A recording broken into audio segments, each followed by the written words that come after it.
जय श्री कृष्ण। दूसरे अध्याय में आइए प्रवेश करते हैं। दूसरा अध्याय जो सांख्य योग नाम से प्रसिद्ध है और भगवान श्री कृष्ण ने इसमें सांख्य योग बहुत भली भांति समझाया है।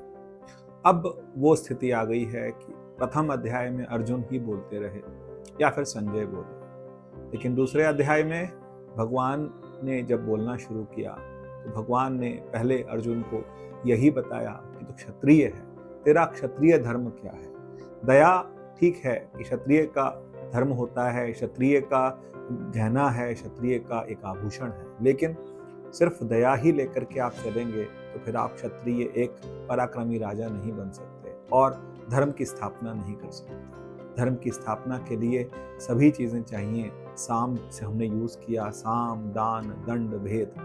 अब एक ऐसी स्थिति आ गई है कि युद्ध होगा और युद्ध के अलावा कुछ नहीं होगा। लेकिन अर्जुन का जो दया का भाव था वो बहुत बढ़ गया। वो इतना शोक ग्रसित हो गया, वो अपना गांडीव छोड़ चुका था, उन्होंने हाथ जोड़ दिए, लेकिन अंत में उनकी आंखों में आंसू भरा। एक क्षत्रिय की आंखों में आंसू भरा आने का मतलब है कि क्षत्रिय मन से हार गया।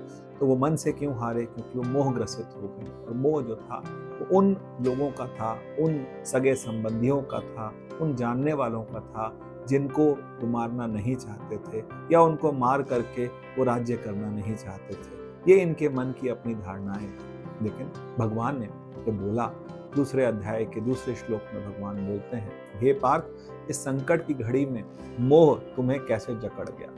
इस समय जब दोनों सेनाएं आमने सामने खड़ी हैं और उस समय तुम्हारे को मोह ग्रसित हो गए हो और इतना ज्यादा मोह ग्रसित हो गए हो, ऐसा तो किसी क्षत्रिय के लिए सम्माननीय नहीं है।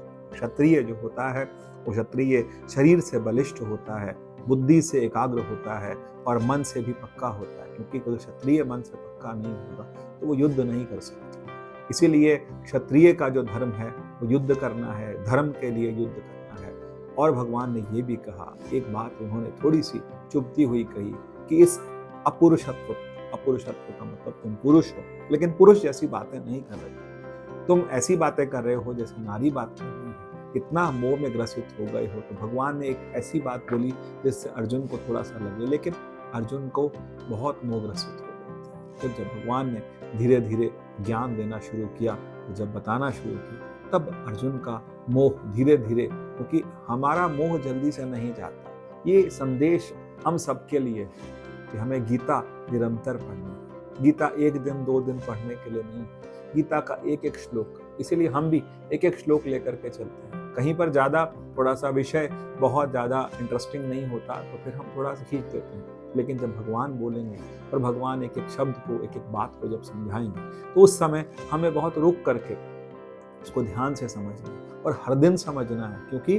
गीता हमें धर्म दे रही है। गीता हमें हमारा परमार्थ सिद्ध कर रही है। हमारे साथ जीवन में 2 ही चीज़ें हैं, एक परमार्थ और एक पुरुषार्थ। पुरुषार्थ के लिए हमारा परमार्थ प्रबल होना चाहिए और परमार्थ के लिए पुरुषार्थ भी प्रबल होना चाहिए, क्योंकि यदि हमारा पुरुषार्थ नहीं होगा तो हम परमार्थ के रास्ते पर नहीं चल सकते। और अगर हमारा परमार्थ अगर सही नहीं है, हमारी दिशा सही नहीं है, हमें धर्म पता नहीं है, हमें मोक्ष नहीं पता, तो फिर हम सही नहीं चल पाएंगे। यदि हम सिर्फ अर्थ और काम के पीछे भागते रहें तो फिर बहुत मुश्किल होगा। दुर्योधन सिर्फ अर्थ और काम के पीछे भागा, इतना लोभ हो गया कि वो किसी के रोके से नहीं रुक रहा था, ना पिता से ना पितामह से, किसी से नहीं रुक रहा था। लेकिन अर्जुन को क्या हुआ? अर्जुन को मोह हो गया। भगवान बहुत सुंदर कहते हैं, मोह निशा जग सोवन हारा, देखें स्वप्न अनेक प्रकारा, जड़ चेतन ग्रंथि पड़ गई, यद्यपि मृषा छूटत कठिनाई। ऐसी ग्रंथि को खोलने के लिए भगवान स्वयं आते हैं। जय श्री कृष्ण।